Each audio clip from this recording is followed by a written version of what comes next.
자, 오늘 말씀은 야곱의 모든 가족이 이제 드디어 애굽에 내려가는 내용이라 할 수 있습니다. 자, 애굽으로 내려가는 야곱의 마음은 기쁨과 기대로 설레이고 있었을 것입니다. 그것은 20년 전에 죽은 줄로 알았던 그 사랑스러운 아들 요셉이 살아있기 때문입니다. 요셉과의 만남이 얼마나 기뻤으면은 그가 요셉을 만나자 어떻게 말했어요? 내가 죽어도 여한이 없다. 이렇게 말합니다. 더욱더 기대가 되는 것은 요셉이 애굽의 총리가 되어서 막강한 권세와 부귀영화를 누리고 있다는 것입니다. 지금 가나안 땅은 기근 때문에 신음하고 있지만은 애굽으로 내려가면은 더 이상 기근 때문에 걱정할 필요가 없어지는 것입니다. 이것은 겉으로 드러난 야곱의 모습이라 할 수 있습니다. 그런데요, 이런 모습과는 달리 그의 마음은 한편으로는 두려움으로 가득 차 있습니다. 이것은 가장으로서의 가족의 안전에 대한 두려움이고 또 한편으로 하나님의 언약에 대한 두려움이기도 하였습니다. 지금 내가 가나안 땅으로 내려가려고 하는데 애굽으로 내려가려고 하는데 가나안 땅을 떠나는 것이 과연 옳은가? 과연 이것이 하나님께서 원하시는 일인가? 지금 내가 가나안 땅을 떠나면은 다시 이곳으로 돌아올 수 있을까 하는 그런 마음이 들었을 것입니다. 여러분, 이게 변화된 야곱의 모습이라고 할 수 있습니다. 이전에 야곱이 어떤 사람입니까? 야곱의 이름 뜻이 뭐예요? 속이는 자라요. 속이는 인생. 그의 인생이 그걸 증명하잖아요. 이전에 야곱은 이름 그대로 자신의 이익과 욕심을 위해서는요, 상대를 가리지 않았어요. 수단과 방법을 가리지 않고 상대가 누구든지 속이고 빼앗는 인생을 살았습니다. 그런 그가 일사천리로 열린 꽃길 앞에서 이제 주저하고 두려워하고 있어요. 오늘 본문은요, 이런 야곱의 모습과 함께 이제 시작되고 있습니다. 오늘 말씀을 통해서 하나님께서 이 시간 우리에게 주시는 말씀을 함께 살펴보도록 하겠습니다. 자, 1절 다 같이 한번 합독합시다. 시작. 이스라엘이 모든 소유를 이끌고 떠나 브엘세바에 이르러 그의 아버지 이삭의 하나님께 제사를 드리니. 아멘. 자, 모든 소유와 가족을 이끈 야곱이 어디에 도착했습니까? 브엘세바. 여러분, 브엘세바는 여러분들이 자주 들어본 지명이에요. 브엘세바는 가나안 땅, 그러니까 가나안 땅의 제일 남쪽에 있는 지명이라고 할 수 있습니다. 우리나라로 말하면요, 한반도 최남단, 땅끝, 해남, 송오리 이렇게 생각하면 되겠어요. 브엘세바는요, 아브라함과 또 이삭 그리고 야곱, 이 이스라엘의 세 명의 초대 족장 아닙니까? 이 족장들이 모두 계시를 하나님을 만난 경험이 있는 유일한 장소입니다. 부엘세바는 부엘과 세바라는 이 두 단어가 합성되었는데요. 부엘은 우물이라는 뜻이고 세바는 맹세라는 뜻이에요. 그러니까 부엘세바는 맹세의 우물이라 하는 의미를 가지고 있습니다. 자, 이거 21장에 보면은 앞에 21장에 보면은 그라랑 아비멜렉과 그의 군대 장관 비골이 아브라함을 찾아오는 내용이 소개되고 있는데요. 그들이 와서 하는 말이 우리가 당신을 보니까 당신이 하는 모든 일이 무슨 일을 하든지 하나님께서 당신과 함께 하는 것을 우리가 보았다. 그러므로 우리가 서로 적대적인 행위를 하지 않기로 맹세하자. 이렇게 주장을 합니다. 이에 아브라함이 이제 아비멜렉과 그의 군대 장관에게 이런 말을 합니다. 이전에 당신들의 종들이 우리가 판 우물을 빼앗은 일이 있었다. 어떻게 그럴 수가 있느냐 하며 따지는 거예요. 이때 그랄 왕 아비멜렉이 나는 그런 사실을 전혀 몰랐고 당신도 나에게 그런 사실을 말하지 않았지 않느냐. 내가 그 일은 오늘 처음 듣는 일이라 이렇게 주장합니다. 이때 아브라함이 새끼 암양 7마리를 따로 이제 구별하여서 아비멜렉에게 주면서 내가 이 우물을 팠다 하는 것을 당신이 여기서 인정하고 맹세하라 이렇게 하는 거예요. 여러분, 우리가 우물, 그래서 우리는 우물의 개념이 좀 약한데 당시요 우물은요 사람이 살 수 있느냐 없느냐 하는 것을 가늠할 수가 있어요. 물이 나 있고 우물이 있어야 사람이 살 수 있잖아요. 그러니까 이 우물은요 우리가 요즘으로 말하면 뭐 유전을 발견한 것 같은 그런 어떤 중요성이 있거든요. 그래서 아브라함이 이제 아비멜렉에게 그 맹세하라고 우물에 이 우물을 대고 맹세하라는 거예요. 이때 우물에서 맹세했다고 해서 그곳 이름을 아브라함이 처음으로 부엘세바 맹세의 우물이라 불렀습니다. 그리고 또 이제 26장에 보면요, 아브라함의 아들 이삭이 나오는데 이삭 역시 그 땅에 기근이 들어가지고 이 애굽으로 내려가는데 하나님께서 내려가지 말고 머무르라 하잖아요. 그래서 내려가지 않고 이제 그랄 땅에 머무르는데 그곳에서 농사를 지었어요. 농사를 지었는데 100배의 소득을 얻었습니다. 100배라는 것은 그냥 글자 그대로 100배라기보다는 어마어마한 이제 풍년을 이룬 거예요. 그리고 하는 일마다 잘되고 창대하여서 거부가 되었어요. 그러니까 이것을 본 이 그랄 이방 사람들이 보기에 깜짝 놀란 거예요. 야, 정말 이 이삭이라는 사람은 자신이 섬기는 그 하나님이 함께하는 사람이구나. 그때 또 그랄 사람 이제 그때 그랄 사람들이 그걸 보면서 한편으로는 부러워하기도 하면서 시기하는 거예요. 그 그랄 사람들 그 종들이요, 이삭이 판 우물을 막아버립니다. 이건요, 우물을 막아버렸다는 것은 그곳에 살 수 없을 정도로 행패를 부렸다는 것이죠. 그때마다 이삭은 다투지 않고 또 다른 곳으로 이동해서 우물을 팝니다. 우물을 파면 또 우물이 나오는 거예요. 또 그러면 그때 또 와가지고 그랄 사람들이 와서 우물을 막아버리고 행패를 하는 거예요. 그러면 또 다른 곳에 가서 이삭은 또 우물을 팝니다. 팔 때마다 우물이 나온 거예요. 그것을 그랄 사람들이 보고 얼마나 두려웠겠어요. 저 이삭은 정말로 자신이 섬기는 하나님이 함께하는 사람이다. 그래서 이때 또 다시 보면은 그라랑 아비멜렉과 군대 장관이 와가지고 또 화친을 정합니다. 우리가 이렇게 생각할 수 있어요. 아니, 아버지 아브라함 때 온 사람도 아비멜렉이고 군대 장관도 비골인데 또 이삭 때 또 아비멜렉과 군대 장관이 와요. 우리는 이 사람이 지금 아브라함 때 살았던 사람이 또 그 사람인가 이렇게 생각할 수 있는데, 이전에 제가 한번 여러분에게 말씀을 드린 기억이 있어요. 이 아비멜렉이라고 하는 것은 사람 이름이 아니라 왕의 그 블레셋과 그랄 지역에서 하는 호칭, 왕에 대한 호칭이에요. 애굽에서도요, 이 왕에 대한 호칭이 바로죠, 바로. 바로는 왕에 대한 그 호칭이에요. 직분에 그 직위에 대한 호칭이에요. 사람 이름이 아니라는 거죠. 그러니까 여기 지금 이삭에게 온 사람은 그 아버지 아브라함 때 어떤 아비멜렉이라는 사람이 아니라 그때 그 당시에 왕이었던 거죠. 자, 그들이 와서 또 비슷한 내용의 주장을 하죠. 여호와께서 너와 함께 계심을 보았다. 우리가 서로 침략하지 않고 싸우지 않기로 맹세하자 하는 것입니다. 이 맹세를 기념하여서 이삭 역시 그곳을 부엘세바로 다시 이제 부릅니다. 자, 마지막으로 오늘 본문에 보면요, 야곱은 이 부엘세바에 도착해서 여기 보니까 그의 아버지 하나님께 희생 제사를 드렸다. 이 야곱은 보았죠. 그 아버지가 그 이전에 그 부엘세바에서 그 그라랑 아비멜렉과 함께 이렇게 맹세하는 것, 그 하나님께서 아버지 이삭과 함께하는 걸 보았어요. 야곱은 이곳에서 희생 제사를 이렇게 드리는 것은 아버지와 함께 하셨던 그 하나님을 기억하고 있었기 때문입니다. 여러분, 저는요, 우리 성도님들이 야곱처럼 우리의 인생에 있어 어려움이 있고 두려움이 있고 또 어떤 문제가 있었을 때에 예배의 자리, 기도의 자리를 소중하게 여길 수 있기를 부탁드립니다. 지금 여러분 야곱의 심정이 어떠했을까요? 아들 요셉을 만난다는 기쁨과 기대도 있었지만은 한편으로는 지금 내가 길을 제대로 가고 있는가 하는 또 두려움이 있었어요. 나 혼자 가는 것도 아니고, 옛날에 그 삼촌 집에 갈 때는 혼자 갔잖아요. 그런데 혼자 가는 것도 아니고 지금은 온 가족들을 끌고 가잖아요. 그러니까 과연 내가 이 가족들을 안전하게 데리고 갈 수 있을까? 안전하게 지킬 수 있을까 하는 두려움이 있었고, 과연 내가 가는 길이 하나님께서 원하시는 길인가 하는 그런 두려움도 있었습니다.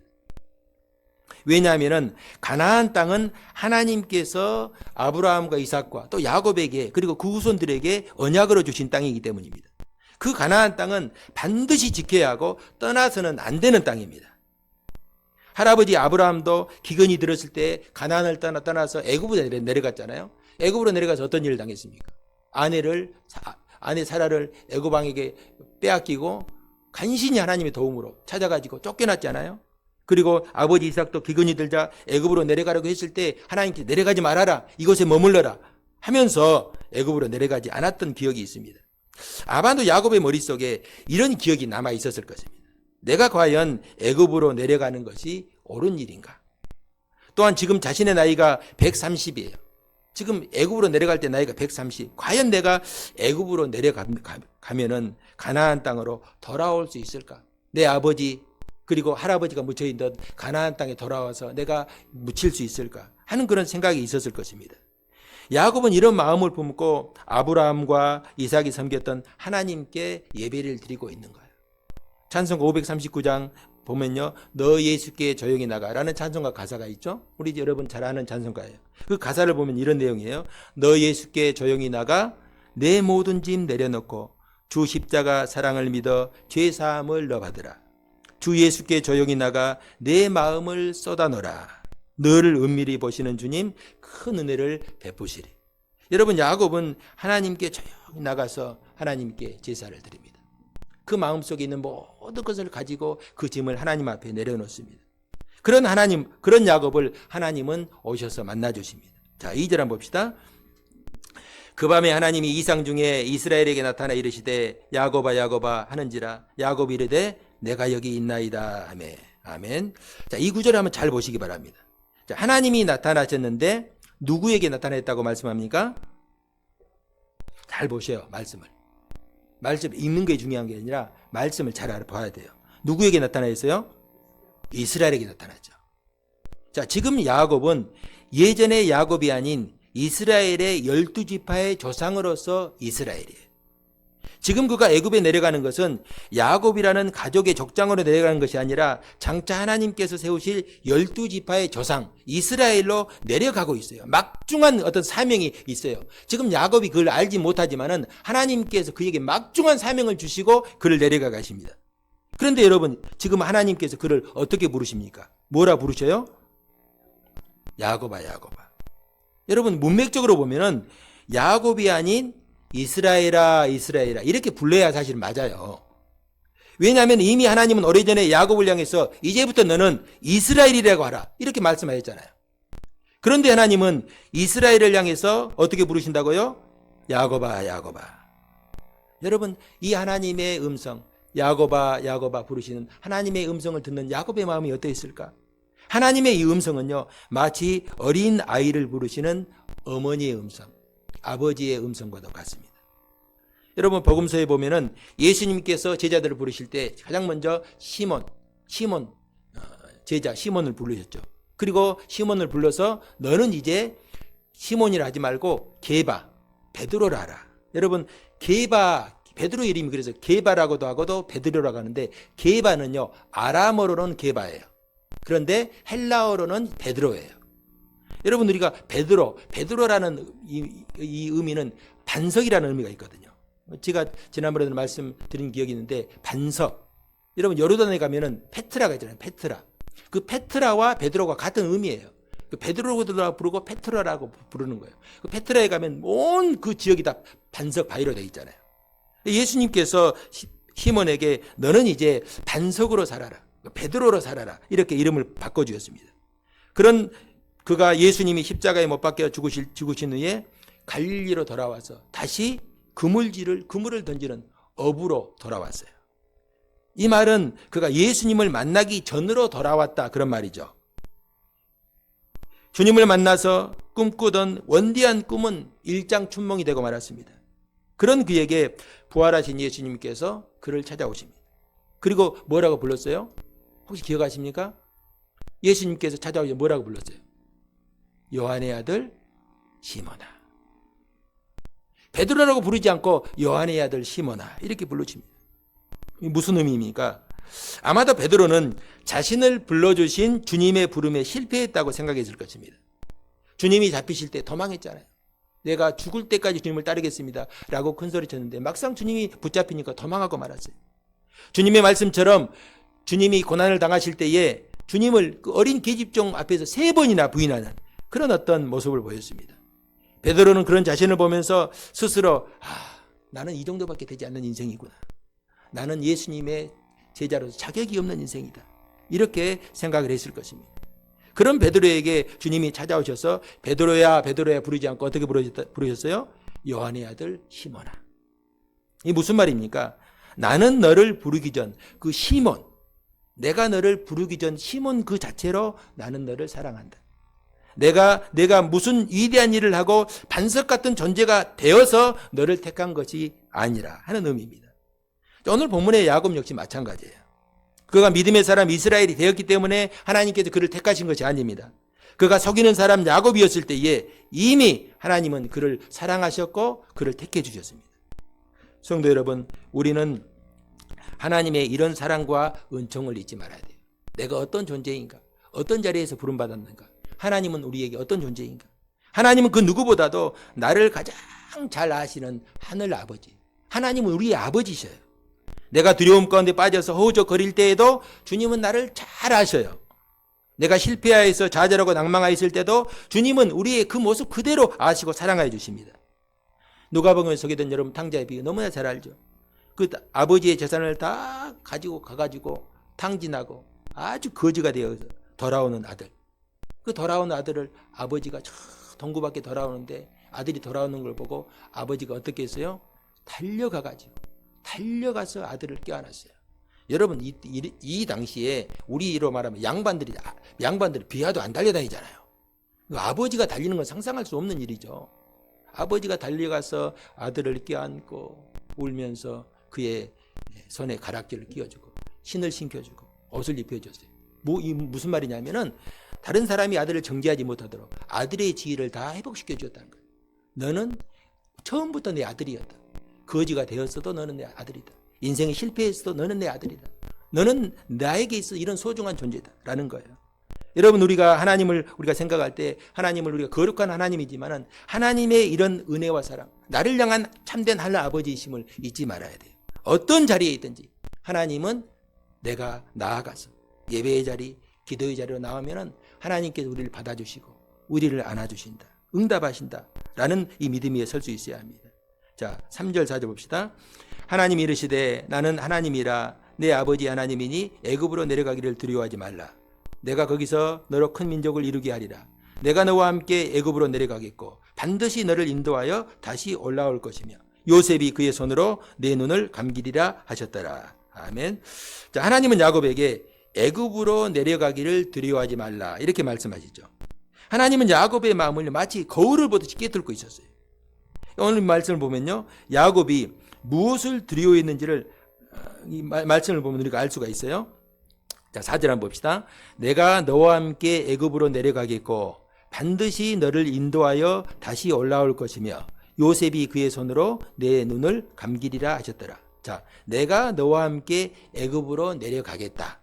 이 말씀은요, 야곱은 하나님이 가나안을 떠나 자신과 함께 내려가지 않을 것을 두려워했어요.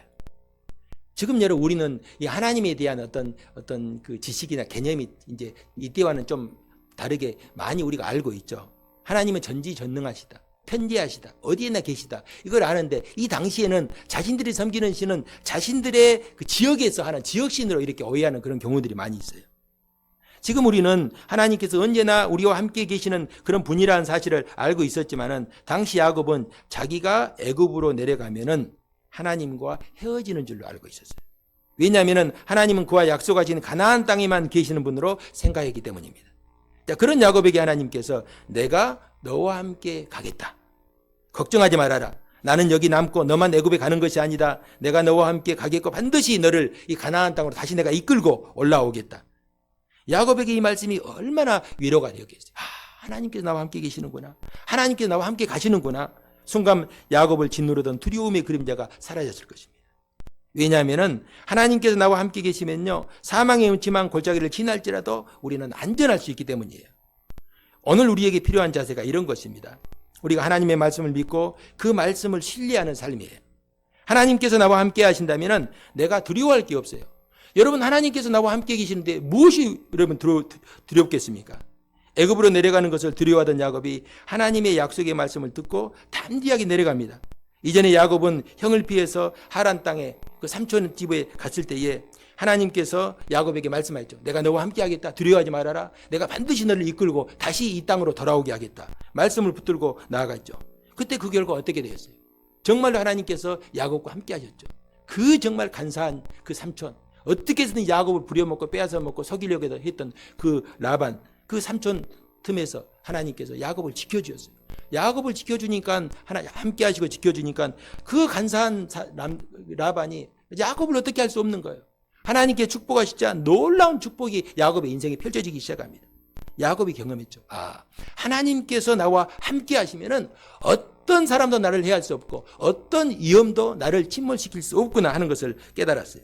모든 것이 하나님께서 말씀하신 대로 이루어진다는 것입니다. 저는 우리 모든 성도님들이요, 이런 믿음으로 살 수 있기를 축복합니다. 성도 여러분, 지금 내가 두려워하는 것이 무엇입니까? 우리 인생을 살아갈 때 여러분, 걱정 근심이 없다는 건 거짓말이죠. 모든 사람은 두려움이 있어요. 모든 사람은 걱정 근심이 있어요. 자녀의 문제가 있을 수도 있고요, 건강의 문제가 있을 수도 있고, 또 물질의 문제, 또 미래에 대한 두려움 때문에 문제가 있을 수도 있죠. 야곱과 함께 하시는 하나님은요, 나의 문제, 우리의 문제 가운데 함께 계심을 우리가 믿을 수 있어야 합니다. 여러분들, 하나님이 함께 계셔서 문제가 생기는 것이 아니라 어떤 문제 가운데서도 하나님 함께 계시고, 그 문제를 통해서 하나님은 내가 너와 함께 계신다는 것을 우리에게 보여주시고 믿게 하십니다. 하나님은 그 문제 가운데 함께 하시고, 그것을 넘어서서 우리의 믿음을 한 단계 도약시켜 주시고 하나님을 증거하는 그런 인생으로 우리가 세워지기를 바라십니다. 그러니까 어떤 문제를 만났을 때 우리는 이걸 기억해야 돼요. 하나님께서 나를 찾으시는구나. 내가 하나님께 기도하기를 원하시는구나. 하나님의 능력을 의지하기를 원하시는구나. 여러분, 우리가 문제 때문에 두려운 것 아니에요. 두려움이 있는 것은 내가 이 문제를 당했을 때 내가 혼자구나 라고 생각했을 때 두려움이 있어요. 그러나 우리가 어떤 문제가 있더라도 내가 하나님께서 나와 함께 계시다, 내가 하나님 안에 거하고 내 안에 하나님께서 계시다라는 믿음이 있으면요, 어떤 문제도 우리가 다 믿음으로 넘어설 수가 있어요. 담대하게 살아갈 수가 있는 것입니다. 자, 다음으로 8절에서 이 8절의 내용 우리가 읽지는 않았는데, 애굽으로 내려간 이스라엘의 이제 가족의 이제 이름들이 다 소개되고 있어요. 자, 8절 상반절 한번 봅시다. 애굽으로 내려간 이스라엘의 가족의 이름은 이러하니라. 자, 27절 한번 넘겨보세요. 애굽에서 요셉이 낳은 아들은 2명이니 야곱의 집사람으로 애굽에 이른 자가 모두 70명이었더라. 자, 애굽으로 내려간 이 야곱의 가족이 모두 몇 명입니까? 방금 읽었잖아요. 27절. 몇 명이에요? 70명. 자, 여기서 그러면은 한번 잘 생각해 보세요. 이 지금 70명이라는 숫자가 많다는 것입니까? 적다는 것입니까? 우리 입장에 생각하면요, 야곱의 자녀들이 12명이고 다 후손들까지 해가 70명이 내려갔다면 많다고 할 수가 있죠. 그러나 여러분, 이 지금 창세기를 쓰는 이 저자, 모세라고 하죠. 모세오경이니까 창세기를 쓰는 저자가 이 지금 창세기의 1차 독자, 누구에게 쓰고? 이스라엘 백성, 출애굽한 이스라엘 백성들에게 이제 광야에서 이 말씀을 이제 전하고 있잖아요. 그때에 이 야곱의 아들들이 70명 내려왔는데, 그때 출애굽했을 때 이스라엘 백성들이 몇 명이었어요? 장정만 60명. 그리고 모든 남녀노소 다 합치면 200명이 좋게 넘는 숫자였어요. 그런데 지금 이 말씀을 통해서 우리 조상 야곱이 우리가 살고 있었던 그 애굽에 내려올 때 70명이었다. 그러니까 이 말은 우리가 처음에 이 이스라엘이 시작될 때 숫자가 많았다는 거예요, 적었다는 거예요? 적었다는 거예요. 극히 적었다는 거예요. 한 부족도 이루기에 부족한 숫자였다는 거예요. 시편 105편 12절에 보면은 그때에 그들의 사람의 수가 적어 그 땅에 나그네가 되었고, 그리고 또 23절에 보면은 이에 이스라엘이 애굽에 들어가며 야곱이 함의 땅에 나그네가 되었도다. 여호와께서 자기의 백성을 크게 번성하게 하사 그의 대적들보다 강하게 하셨도다. 이렇게 말씀해요. 그러니까 우리가 보는 이 시각에서는요, 이 70명 와 대가족이다 그럴 수 있는데, 이스라엘이라는 한 민족, 한 나라를 이미 형성한 그들의 입장에서는요, 우리 조상 야곱이 70명 가지고 애굽에 내려와 시작되었구나, 이것을 지금 보는 거예요. 우리가 그동안 애굽에서 400년 동안 살았지만은 우리의 원래 고향은 가나안 땅입니다. 우리가 들어가야 될 땅은 우리 조상들이 살던 땅이고, 또 그때 우리 조상 야곱이 70명뿐인 가족을 데리고 애굽으로 내려왔다는 거예요. 그런데 하나님께서 우리 백성들을 이렇게 크게 번성하게 하셨고 오늘과 같이 강한 민족이 되게 하셨다는 것입니다. 하나님 말씀에 순종하여 온 가족들과 함께 애굽에 내려왔더니 하나님께서 믿음의 조상들에게 약속하신 대로 우리를 이렇게 번성하게 하고 강한 민족이 되게 하셨다 하는 말씀이죠. 저는 우리 성도님들이요, 이런 믿음을 소유할 수 있기를 바랍니다. 나는 수가 적고 나는 연약합니다. 하나님께서 함께 하시기 때문에 그럼에도 우리는 번성할 수 있고 강하게 될 수 있습니다. 여러분, 지금 우리 교회 성도들의 숫자를 보면 참 미미하죠. 숫자가 약해요. 그러나 우리가 비록 지금 숫자가 작고 연약할지라도 하나님의 말씀에 순종하고 하나님께서 우리를 통하여 이루실 일들을 우리가 붙들고 믿음으로 살아가면은 하나님께서 우리 가정과 우리의 자녀들과 우리의 교회를 번성하게 하고 강하게 하신다는 것을 믿을 수 있기를 바랍니다. 그렇기 때문에 눈에 보이는 지금의 모습이 아니라 나를 통해서 역사하실 미래의 모습을 보시고 우리가 담대하게 믿음으로 살아갈 수 있기를 주님의 이름으로 축복합니다. 고린도후서 6장에 보면요, 바울은 고린도 교회 성도들이 이렇게 증거를 했어요. 우리는 무명한 자 같으나 유명한 자요, 죽은 자 같으나 보라 우리가 살아있고, 징계를 받은 자 같으나 죽임을 당하지 아니하고, 근심한 자 같으나 항상 기뻐하고, 가난한 자 같으나 많은 사람을 부유하게 하고, 아무것도 없는 자 같으나 모든 것을 가진 자로다. 여러분, 그 당시에 이 고린도 교회에게 편지를 쓰는 야곱의 이 바울의 모습이 얼마나 부유했겠어요. 얼마나 형편이 평탄했겠어요. 힘들고 어려운 삶을 살지만은 고린도 교회 성도들이 이렇게 담대하게 고백을 합니다. 어떻게 이런 고백이 가능할까? 바울은요, 하나님께서 나와 함께 하심을 믿었어요. 예수님께서 나를 불러주시고 내 가는 길을 지켜주시고 인도하신다는 사실을 믿었습니다. 하나님께서 주신 말씀을 믿음으로 확신하였기 때문에 바울은 이렇게 담대하게 고린도 교회에게 자신의 믿음을 선포할 수 있었어요. 이런 믿음의 눈으로 나를 보고 내 가정과 자녀를 보고 교회를 보고 미래를 볼 때에 우리의 믿음의 눈이 더 커지고 더 지경이 넓혀질 수가 있는 거예요. 여러분, 오늘 내 눈에 보이는 것을 보고 그것만 보고 살아가지 마세요. 나는 하나님께서 부르신 하나님의 자녀이고 나를 통해서 하나님께 주신 약속을 붙들고 자녀를 바라보고 우리가 삶을 살아갈 수 있어야 됩니다. 그랬을 때에 우리는 더욱더 큰 비전을 가지고 담대하게 살아갈 수 있어요. 하나님께서 나와 함께 계시는데, 하나님께서 나에게 주신 말씀이 있는데 내가 무엇을 두려워하겠습니까? 무엇을 주저하겠습니까? 하나님께 소망을 두고 믿음으로 살아가는 자들에게는 반드시 하나님께서 약속하신 복을 주실 줄로 믿을 수 있기를 바랍니다. 자, 28절, 30절, 자, 함께 합독합시다. 야곱이 유다를 요셉에게 미리 보내어 자기를 고센으로 인도하게 하고 다 고센 땅에 이르니 요셉이 그의 수레를 갖추고 고센으로 올라가서 그의 아버지 이스라엘을 맞으며 그에게 보이고 그의 목을 어긋맞춰 안고 얼마 동안 울매 이스라엘이 요셉에게 이르되 내가 지금까지 살아있고 내가 내 얼굴을 보았으니 지금 죽어도 족하도다. 아멘. 자, 드디어 꿈에 그리던 요셉을 만났어요. 얼마나 기뻤겠어요. 죽은 줄만 알았던 그 아들 요셉을 만났는데, 아버지를 만난 요셉은 아버지의 목을 안고 한참을 울기만 합니다. 한참 울었다 했잖아요. 얼마 동안 울었을까? 아버지에게 하고 싶은 말이 얼마나 많이 있었을까요? 그러나 이 요셉은 아버지의 목을 안고 한없이 눈물만 흘립니다. 이게 이제 야곱이 요셉에게 말합니다. 내가 내 얼굴을 보았으니 지금 죽어도 족하도다. 많은 말 들을 필요 없다는. 내가 너의 얼굴 본 것만으로도 내가 족하다. 죽을 만큼 기쁘다는 말입니다. 이에 요셉은 아버지와 형제들에게 한 가지 당부의 말씀을 합니다. 바로를 만나면은 우리는 목축하는 자들입니다. 이렇게 말하라는 거예요.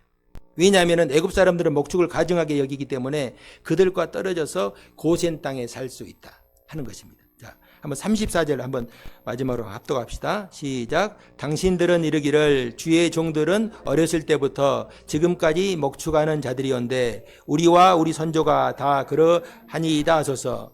애굽 사람은 다 목축을 가증히 여기나니 당신들이 고센 땅에 살게 되리이다. 아멘. 아마도 요셉은 가족들을 이 애굽에 부르기 전부터 세밀한 계획을 세웠던 것으로 보입니다. 그런데 왜 많은 땅 중에서 고센 땅을 선택했을까? 그것은 고센 땅은 애굽 사람들과 분리해서 살 수 있는 땅이기 때문입니다. 고센 땅은 가나안 땅에서 애굽으로 들어갈 때에 애굽으로 우리가 지도를 볼 수 있으면 참 좋은데, 가나안 땅 지도에 보면 북쪽에서 광야를 지나서 애굽으로 들어갈 때 가장 첫 번째 길목에 있는 땅이라 할 수 있어요. 그러니까 가나안에서 가장 쉽게 들어갈 수 있는 땅이고, 그리고 또 반대로 나올 때는 가장 쉽게 빠져나올 수 있는 땅이에요. 그러니까 요셉이 들어와서 정착할 것만 계획한 것이 아니라 나중에 반드시 나아갈 것인데 그때 쉽게 나갈 수 있도록 그 땅을 선택한 것입니다. 그렇기 때문에 고센 땅은 애굽의 수도와도 상당히 떨어진, 여러분 보통 그러잖아요. 수도는 국경에서 상당히 거리가 있잖아요. 수도에서 상당히 떨어진 거리에 있었고, 또 그렇다는 것은 애굽 사람에게 관심을 덜 받을 수 있는 그런 곳입니다. 요셉은 자신의 가족들이 애굽 사람들과 분리되어 살기를 원했습니다. 왜냐하면 야곱의 가족들은 애굽으로 이민을 온 것이 아니에요. 그러다 뭘 위해서 왔어요? 기근을 피해서 잠시 이주하러 왔잖아요. 이주한다는 것은 다시 나가야 되는 그런 인생들이라 그 말입니다. 기근을 피해서 살아남는 것도 중요하기 때문에 중요하지만은 그보다 더 중요한 것은 자신들의 하나님의 백성으로서 신앙의 정체성을 지키는 게 중요해요. 그래야만 가나안 땅에 들어가서 약속의 땅을 소유할 수 있기 때문입니다. 다시 말해서 고센 땅은 야곱의 후손들이 신앙의 정체성을 지키면서도 한 민족으로 번성하기에 가장 이상적인 최적의 장소라. 이 부분에 대해서는 나중에 이제 제가 한 번 더 깊숙하게 왜 하나님께서 이스라엘 백성들을 이 애굽 그리고 고센 땅에 불러서 그곳에서 400년을 살게 하셨는가, 이 부분에 대해서는 나중에 좀 자세히 말씀드릴 기회가 있을 것입니다. 자, 이것은요 여러분 우리 성도들의 삶과도 연결되는 그런 말씀이에요. 우리는 이 세상에 살아가지만은 하나님의 백성으로서의 신분이 있습니다. 우리 여러분, 우리가 이걸 잊지 말아야 돼요. 늘 우리가 이걸 잊지 말아야 돼요. 나는 하나님의 백성이다. 나는 그리스도인이다. 예수 믿는 사람이다. 하나님은 이스라엘 백성들에게 내가 거룩하니 너희도 거룩하라 말씀하셨어요. 우리에게 똑같은 말씀이죠. 예수 그리스도께서 거룩하심과 같이 너희도 거룩하라. 거룩한 삶을 살라는 거예요. 여러분, 거룩하다는 말이 무슨 말입니까? 우리가 이 말을 너무 많이 오해해요. 거룩하다. 거룩하다니까 막 거룩해가지고 막 목에 힘주고 막 이렇게 막 거룩한 옷 입고 그게 거룩이에요? 아니에요. 그게 거룩이라는 말은 분리되다, 구별되다. 무엇과 구별하라는 말입니까? 세상 사람들과 세상과 구별된 삶을 살라는 거예요. 그렇다고 세상 사람들과 떨어져 살라는 말이 아니에요. 이걸 오해한 사람들이요, 그럼 우리는 세상과 구별되어 살겠다 해가지고 막 산속에서 집을 짓고 수도원에서 막 살고, 그런 수도원 운동이 한참 옛날에 유행할 때가 있었어요. 예수님께서 말씀하신 것은 그게 아니죠. 세상에서 구별된 삶을 살아야 돼요. 예수님의 말씀처럼 세상에서 빛과 소금의 모습으로 살라는 것입니다. 그러면은 세상 사람들이 그 거룩하게 구별된 이 성도들의 삶을 바라보면서 저 사람들이 바로 예수 믿는 사람이구나, 하나님을 믿는 사람들이구나 하면서 우리의 그 구별된 모습을 통해서 하나님께 영광을 돌리게 된다 하는 것입니다. 반대로 우리가 입술로는 하나님을 말하고 주일날은 꼭 교회 가고 예배 시간에 교회에 다니고 그러는데 우리의 삶이요 세상 사람들과 전혀 구별되지 않게, 이게 예수를 믿는지 안 믿는지, 나 교회 다닙니다 라고 말하기 전에는 교회 다녔어요? 깜짝 놀랄 정도로 세상 사람들과 똑같이 살고 우리가 있다고 한다면은 우리는요, 나는 주님과는 아무런 관계가 없는 사람입니다 라고 살고 있다는 것을 우리가 잊지 말아야 돼요. 이걸 경고하는 말씀이에요. 우리가 입술로는 천사의 말을 할지라도 이 천사의 말을 한다는 것은 입술로는 그냥 예수를 말하고 성령을 말하고 하나님의 말씀을 말한다 할지라도 그 삶에 사랑이 없으면, 구별된 삶이 없으면 아무것도 아니다는 거예요. 저는 우리 성도님들이요, 가정에서 세상에서 만나는 모든 사람들에게 거룩한 삶, 구별된 삶을 살기를 부탁드립니다. 우리 그럼 어떻게 살아야 구별된 삶을 사는 것입니까? 어렵지 않아요. 굉장히 쉬워요. 신앙은 쉽습니다. 구별된다는 것은요, 바로 세상 사람들의 가는 길을 가지 않는 거예요. 그게 뭐냐면 가장 중요한 것이 세상 사람들이 사는 목적은요, 오직 자신을 위해 삽니다. 오직 자신을 위해 살아요. 이기적인 삶. 부모가 자식을 사랑하잖아요. 부모가 자식을 사랑하잖아요. 이것도 이기적인 사랑이에요. 부모가 왜 자식을 사랑해요? 부모가 자식을 사랑하는 이유가 뭐예요? 내 자식이니까. 이웃집 자식은 사랑 안 하죠. 내 자식이니까. 그 내 사랑이에요. 나를 사랑하는 거예요. 모든 세상 사람들이 그렇게 살아갑니다. 오직 자신을 위해서. 부자나 가난한 사람이나 어른이나 젊은이나 다 마찬가지예요. 오직 자신의 유익을 구하고 육체의 쾌락과 세상의 즐거움을 위해서 살 뿐입니다. 그러나 예수님을 믿는 사람들은요, 그렇게 살아서는 안 됩니다. 주님이 나를 위해서 목숨을 내어주셨듯이 이제 우리도 이웃을 위해서 내 자신을 내어주는 삶을 살아야 돼요.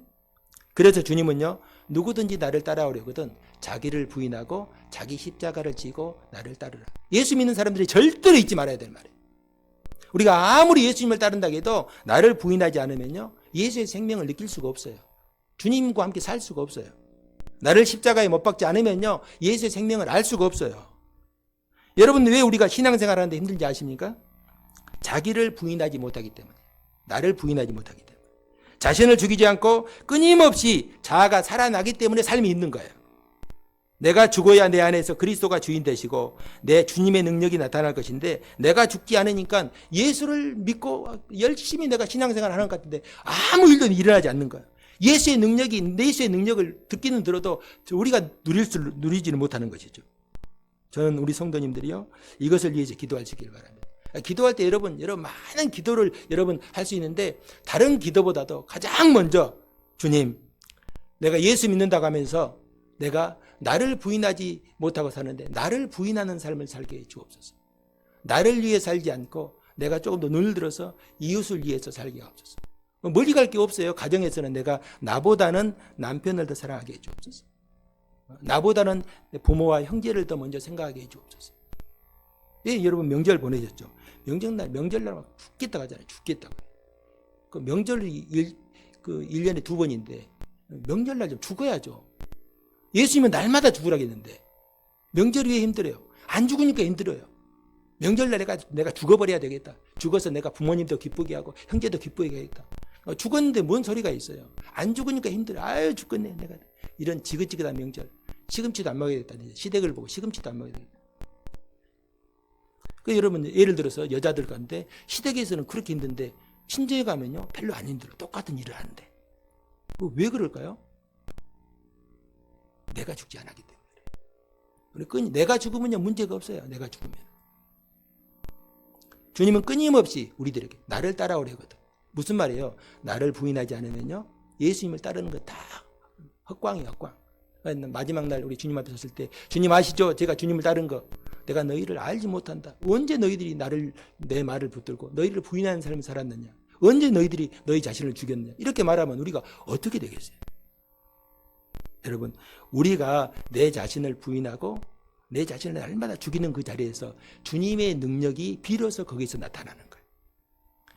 여러분, 우리가 주님의 능력을 경험하면요 그때부터 신앙생활은 쉬워지는 거예요. 예수님은 우리에게 끊임없이 너희들 너희의 힘으로 살지 말고 내가 주는 힘으로 살아라 말씀하시는 거예요. 그 비법이고요. 나를 부인하는 거예요. 나를 죽이는 거예요. 내 썩어질 육신을 위해 살아가지 않고, 내 썩어질 육신 무소무소하지 않고, 내가 주님을 위해서 내 자신을 내려놓았을 때, 그때 비로소 우리의 마음에서, 우리의 삶에서 주님이 역사하시고 주님이 도우시는 걸 경험할 수 있어요. 그때 비로소 우리는 믿음의 삶을 담대하게 살아갈 수 있는 것입니다. 사랑하는 성도 여러분, 우리 마음에 두려워하는 거 있습니까? 당연히 있겠죠. 우리가 그때마다 하나님을 찾으시기 바랍니다. 예배의 자리, 기도의 자리. 끊임없이 하나님을 찾고 구하면요 주님께서 우리를 받아주시고 우리의 모든 문제를 다 아시고 주님께서 함께 하십니다. 두려움에 떨고 있던 이 야곱에게, 야곱아 두려워하지 말아라. 내가 함께 가겠다. 그때 야곱의 모습을 보시고 가겠다는 것이 아니라, 하나님은 우리가 어디에 있든지 야곱이 몰랐을 뿐이지 함께 하셔요. 하나님이 안 계신 곳이 어디 있겠어요? 하나님은 항상 함께 하셔요. 우리를 도우시고 우리를 세워주시고 강하게 하시고 약속하신 대로 축복하신 하나님이십니다. 우리가 세상에서 거룩하고 구별된 그런 성도로서 그리스도인답게 살 수 있기를 바랍니다. 이것이 우리의 가정에서부터 고백되어야죠. 여러분, 우리가 그리스도인답게 살면요 우리를 통하여서 나와 만나는 부딪히는 모든 사람들이 하나님께 영광을 돌리게 되어 있어요.